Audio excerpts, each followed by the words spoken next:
Assalamualaikum. Saya Muhammad Ibnu Hajar dari Kota Magetan.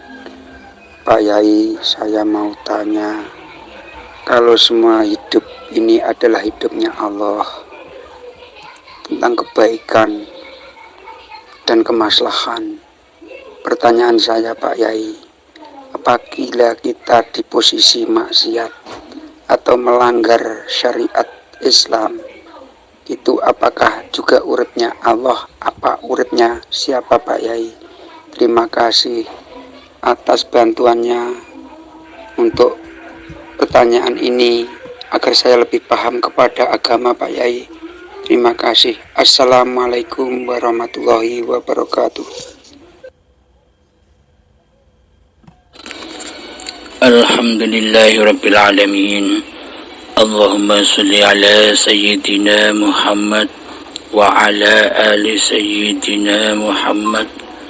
Rabbi israh li sadri wa yassir li amri wahlul 'uqdatam min lisani yafqahu qawli. Amin.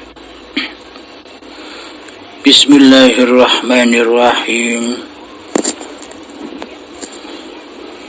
Surat As-Sams.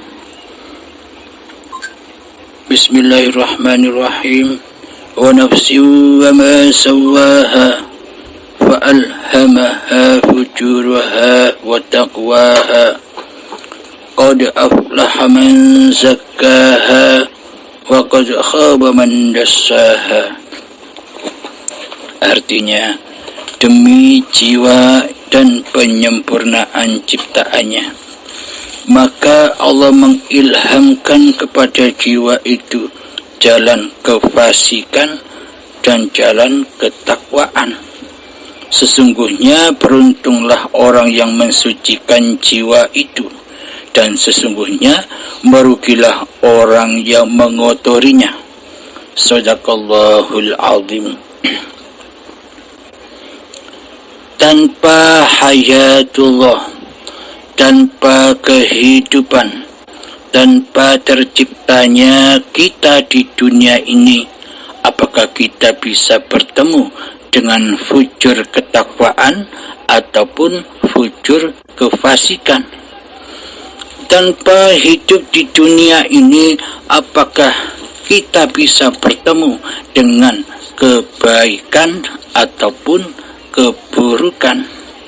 Jika kita tidak hidup di dunia ini, apakah kita bisa melakukan ketaatan ataupun kemaksiatan? Alhamdulillahirabbil alamin.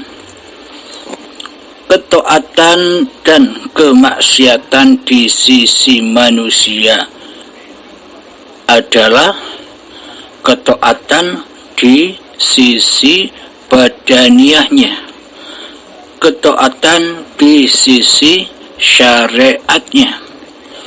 Contoh, ketika kita melihat atau menyaksikan badan-badan manusia yang sedang beribadah di masjid ataupun di mushola ataupun di rumah, kita pasti menyangka orang itu telah berbuat ketaatan kepada Tuhannya. Ini ketaatan di sisi syariat, di sisi manusia, karena manusia hanyalah memandang sebatas badaniahnya.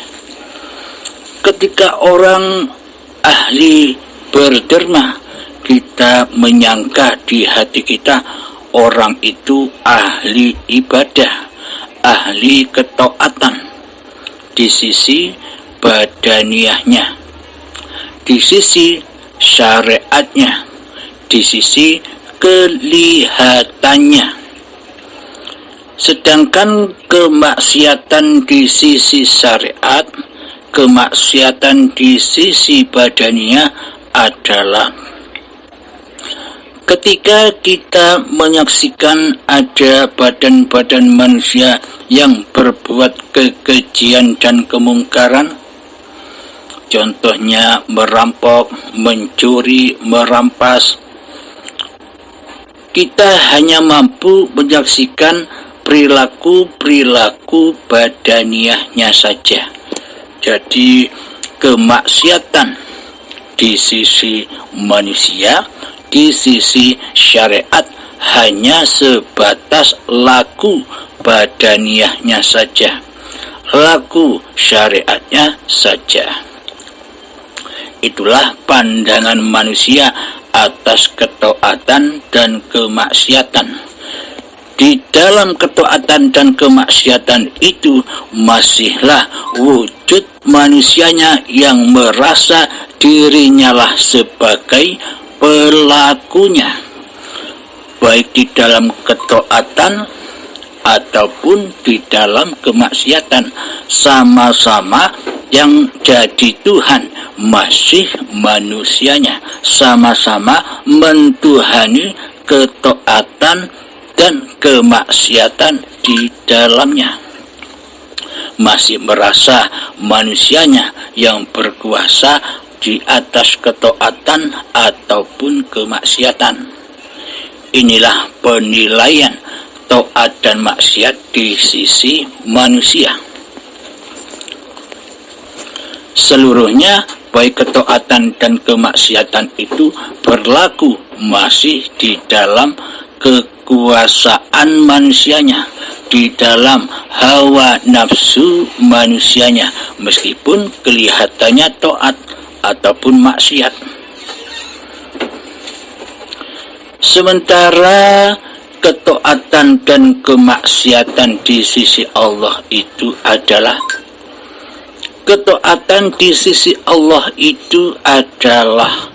ketika hati sudah tidak mensekutukan Allah dengan manusianya.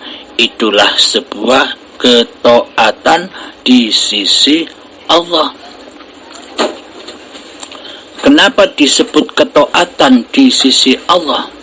Kenapa disebut peribadatan, pengabdian di sisi Allah?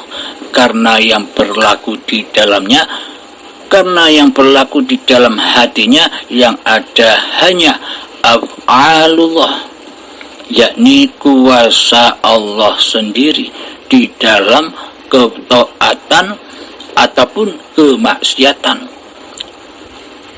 secara syariatnya.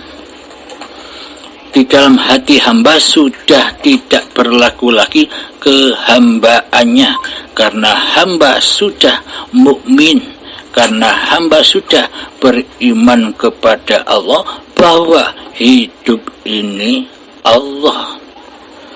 Hamba sudah kembali ke alam hakikat diri sejati hambanya yang tak ada, yang tak wujud, yang tak hidup, yang tak kuasa, dan yang gaib. Yang ada di dalam hatinya hanyalah uripe Allah. Karena Allah tidak memandang rupa dan warnamu, rupa dan hartamu. Allah tidak memandang amal dan ilmumu. Allah tidak memandang nasab-nasab kemuliaanmu di sisi manusia. Allah hanyalah memandang hatimu. Jadi babakan berketuhanan dan beragama ini babakan hati di sisi Allah. Sedangkan babakan syariat itu beragama dan bertuhannya hanya di sisi manusia. Itulah ketaatan, itulah ketaatan, itulah ketakwaan di sisi Allah ketika hati sudah tidak mensekutukan lagi Allah dengan diri manusianya. Ketika hati sudah suci bersih dari kemakhlukannya. Inilah yang dimaksud ketaatan di sisi Allah. Inilah yang dimaksud bertuhankan Allah di hatinya. Inilah yang dimaksud beragama indallah. inna dina indallahil Islam, yakni sesungguhnya agama yang diridhoi oleh Allah di sisi Allah itu adalah kepasrahan kepada Allah, memasrahkan kembali, mengabdikan kembali wujud, hidup, kuasa, kehendak, ilmu, penglihatan, pendengaran, kalam, seluruhnya sifat-sifatnya Allah dipersembahkan kembali dengan rela hati dan ridho hati kepada yang berhak, yakni Allah sebagai pencipta diri manusianya, yakni Allah sebagai pemilik sifat-sifat yang selama ini diakui oleh manusianya. Inilah yang dimaksud ketaatan di sisi Allah. Sedangkan kemaksiatan di sisi Allah itu adalah ketika di dalam hati manusia masih merasa jadi Tuhan.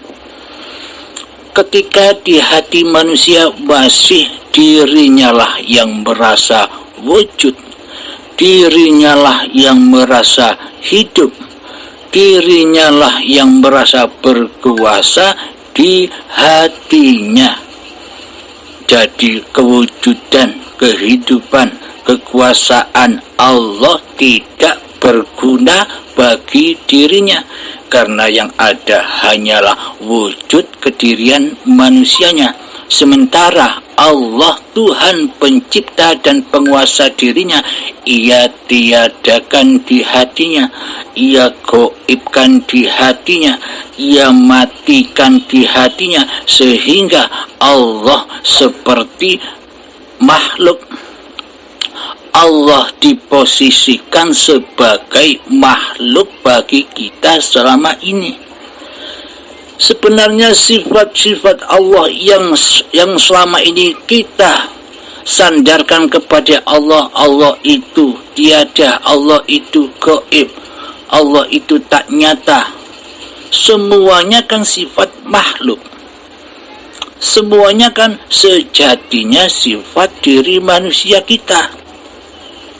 Tapi kenapa kita mentiadakan, menggaibkan Allah di hati kita? Karena selama ini yang jadi Allah itu adalah diri kita sendiri. Selama ini kita tidak menyadarinya.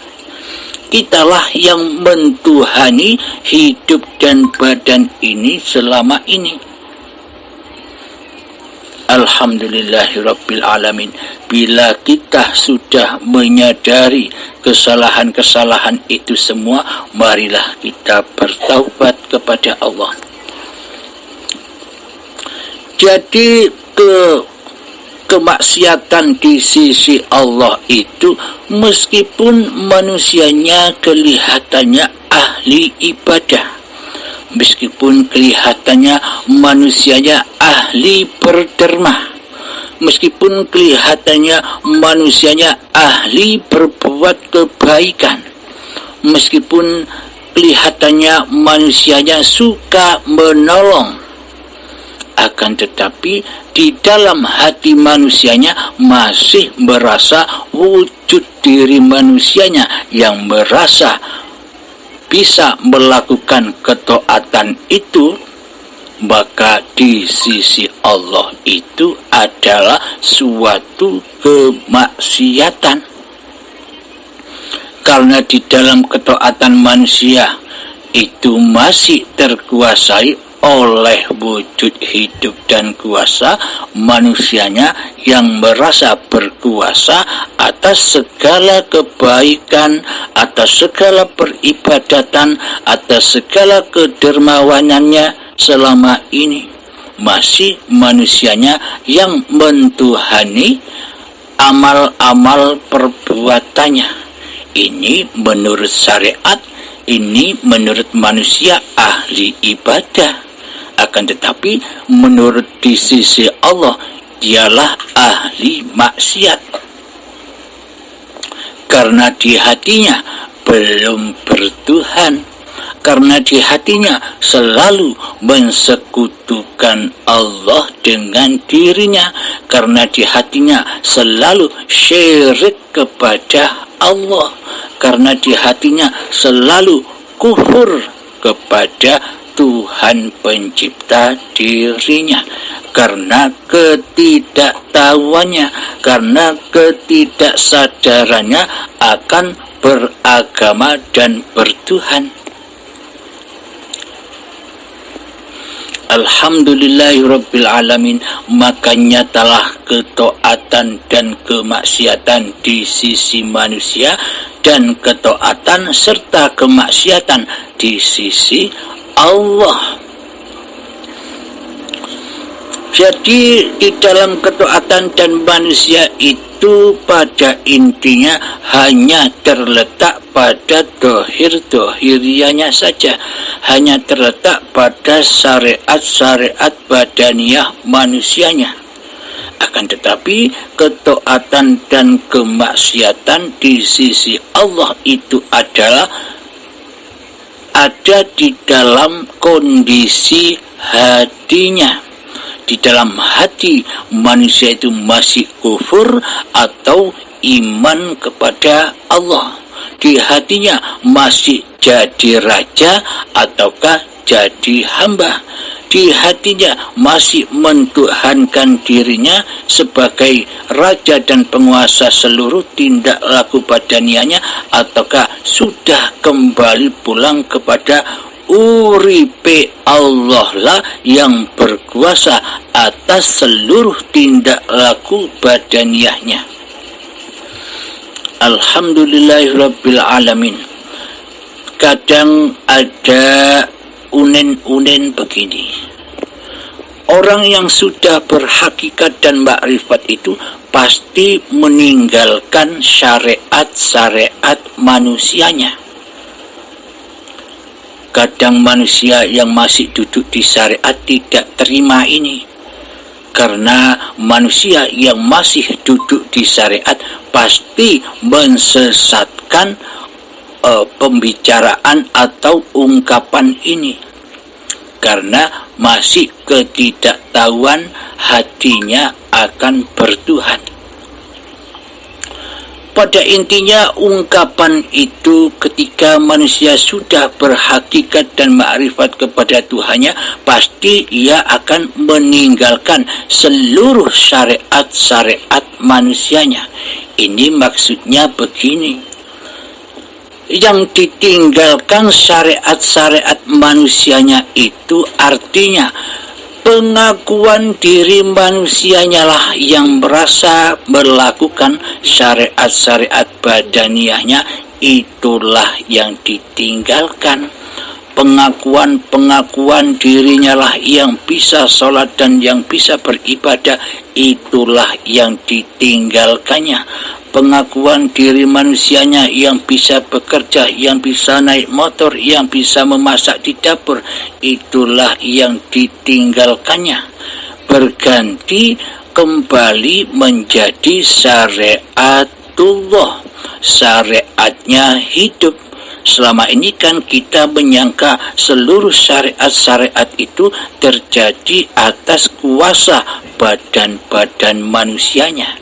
Akan tetapi kita selama ini luput memandang hidup, luput memandang urip. Bila tiada hidup, bila tiada urip, apakah badan-badan ini tercipta? Dengan uriplah, dengan hiduplah, maka badan-badan ini tercipta. Dengan apakah badan-badan ini bisa bertindak tanduk? Dengan apakah badan-badan ini bisa bersyariat? Dengan apakah badan-badan ini bisa sholat, bisa berpuasa, bisa berzakat, bisa haji dan sebagainya? Dengan apakah badan-badan ini bisa bekerja, bisa naik motor, bisa memasak di dapur dan sebagainya? Dengan apakah badan-badan ini bisa bergerak? Jika tanpa hidup, apakah badan bisa bergerak? jika tanpa hidup, apakah badan ini akan tercipta dan wujud di dunia ini? Maka kembalikanlah seluruh syariat-syariat badan ini kembali kepada syariatullah, yakni syariatnya hidup. Jadi syariat-syariat yang dibawa oleh Kanjeng Nabi Muhammad sallallahu alaihi wasallam itu bukan syariatnya Kanjeng Nabi Muhammad. Jangan salah paham. Syariat yang dibawa oleh Kanjeng Nabi Muhammad sallallahu alaihi wasallam itu adalah sejatinya syariatullah, syariatnya Allah. Terbukti di dalam kita melakukan ibadah dan sholat wajib diawali dengan niat, karena innamal a'malu binniyah, segala amal itu tergantung niatnya. Sedangkan di dalam niat itu di akhir kalimat pasti seluruhnya ada kata-kata lillahi ta'ala, miliknya Allah. Inilah yang dimaksud, inilah tanda bukti seluruh syariat-syariatnya manusia itu sesungguhnya syariatullah. Terbukti disuruh kembalikan seluruh sholat dan ibadah menjadi lillahi ta'ala. Akan tetapi praktek hati kita selama ini, kita tidak mau kembali kepada Allah di dalam seluruh praktek-praktek hati kita dikala mengerjakan ibadah dan sholat, serta ketika mengerjakan apapun. Aplikasi di hati kita selama ini yang ada hanyalah linafsi, milikku hamba. Inilah syariat-syariat yang diselewengkan oleh hawa nafsu kita sendiri, yang diselewengkan oleh setan-setan yang terkutuk, yang bersekutu dengan hawa nafsu kita sendiri selama ini. Setan-setan yang terkutuk itulah yang menggoda manusia untuk memakan buah khuldi, yakni buah pengakuan dirinya lah yang wujud, dirinya lah yang hidup, dirinya lah yang berkuasa, sehingga seluruh perbuatannya diakui sebagai perbuatan manusia itu sendiri. Inilah penyelewengan, inilah kesesatan-kesesatan syariat-syariatnya manusia selama ini. Karena selama ini kita tidak berkiblat kepada syariat yang dibawa oleh Kanjeng Nabi Muhammad. Kanjeng Nabi Muhammad diutus oleh Allah, dan Kanjeng Nabi Muhammad mengutus kepada umatnya untuk selalu berniat di dalam hatinya lillahi ta'ala, bukan linafsi. Tapi nyatanya selama ini praktek hati kita bukan lillahi ta'ala, akan tetapi linafsi, karena selama ini kita tidak mengenal Allah, kecuali kita hanya mengenal diri manusia kita sendiri di hati kita. Inilah wujud nyatanya syariatullah yang dibawa oleh junjungan kita Nabi besar Muhammad sallallahu alaihi wasallam, yang selama ini kita selewengkan. Diperintah lillahi ta'ala di dalam hati, loh kok malah linafsi praktek hati kita selama ini? Apakah bukan penyelewengan ini? Apakah bukan ketersesatan selama ini hati kita kepada Allah? Maka dari itu sangat perlulah bertauhid itu, sangat perlulah bermakrifat kepada Allah. Karena bila kita tidak bermakrifat kepada Allah, bagaimana mungkin kita bisa mengaplikasikan di dalam kegiatan sehari-hari kita dengan niatan lillahi ta'ala. Praktek hati dan aplikasi hati selalu lillahi ta'ala tanpa kita bertauhid.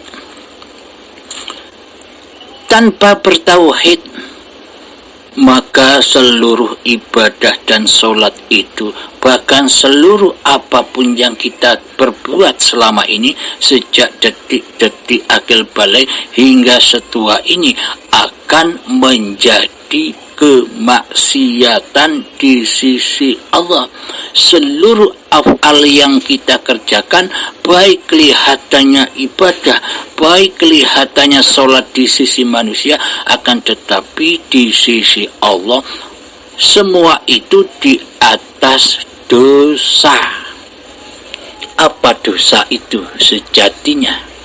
Dosa itu sejatinya, dosa itu kenyataannya adalah ketika di dalam hati kita yang nyata, yang wujud, yang hidup, yang berkuasa masih diri manusia kita sebagai Tuhannya.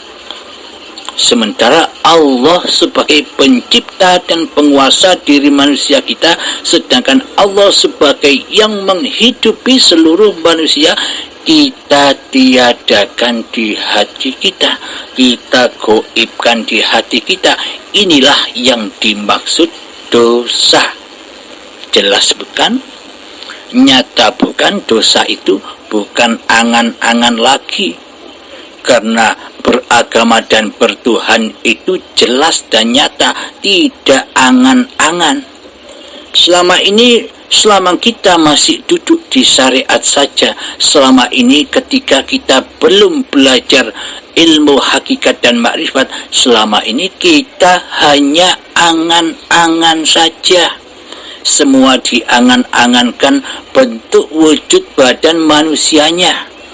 Alam-alam gaib yang diceritakan seluruhnya digambar-gambarkan dengan keadaan atau perjalanan badan-badannya saja.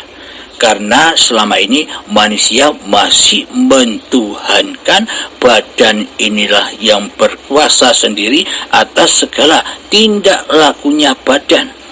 Kita selama ini kita luput memandang hayatullah yang berkuasa atas badan. Maka ketika kita sudah belajar ilmu ketuhanan, yakni belajar ilmu hakikat dan makrifat, maka nyatalah Allah sebagai penguasa manusia. Maka nyatalah uripe Allah yang menghidupi manusia. Ketika sudah nyata uripe Allah, maka nyatalah alam-alam yang katanya gaib itu. Alam-alam yang katanya gaib itu sudah tidak gaib lagi, alias sudah nyata. Keadaan hati yang ada hanya uripe Allah atau hidup ini Allah. Ketika manusianya sudah tak merasa bahwa hidup ini hidup manusianya, inilah yang dimaksud pahala. Jadi dosa dan pahala itu sudah nyata, sangat jelas buat Anda semua di hati Anda. Anda saat ini berbuat dosakah atau berbuat pahalakah, Anda sudah tahu sendiri di hati Anda. Karena sudah dibukakan hijab-hijab kegoiban Tuhannya di hati Anda, bahwa Allah itu sangat amatlah nyata, manusianya lah yang goib dan tiada tanpa Allah. Alhamdulillahirabbil alamin. Semoga pemaparan ini bisa berguna dan bermanfaat, khususnya bagi saya pribadi dan umumnya bagi kita semua penyimak setia channel Uripi Allah. Semoga kita selalu dibimbing oleh Allah Ta'ala.